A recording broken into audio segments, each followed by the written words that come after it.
আমার সামনে যে প্লেয়ারটা দেখতে পাচ্ছ এটা কিন্তু একটা হ্যাকার, কিন্তু তার আগে এখানে কিন্তু আমি এনিমির সাথে ফাইট করতেছিলাম, মানে এখানে কিন্তু আমার অলরেডি 35 কিল হয়ে গেছে। এন্ড এদের সাথে ফাইট করতে করতে কিন্তু এখানে একটা হ্যাকারও চলে আসে।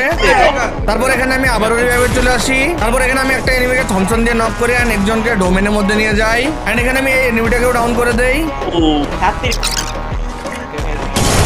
এন্ড এটা কিন্তু সে হ্যাকারটা। নাইস হ্যাকারে ডাউন ওরে এন্ড সে হ্যাকারের স্কোরটা কিন্তু আবারও রিভাইভে চলে আসে। এন্ড একটা প্লেয়ারকে কিন্তু এখানে আমি হাওয়াতে নক করে দিই। এন্ড তার কিছুক্ষণ পরে কিন্তু এখানে আমি আরেকটা প্লেয়ারকেও ডাউন করে দেই। এন্ড এরপর কিন্তু তাদের জোন পুশ এখানে তাদের আবারও রিভাইভ দিয়ে দেয়। তারপর কি হয় তোমরা নিজেরাই দেখো। ভাই একটা ওরে সেরা এটারও মার পারবে এটার মুভমেন্ট নাইস ওরে হ্যাকারে মেরে দিছে ইয়ো এক্সটেন্ড ভাই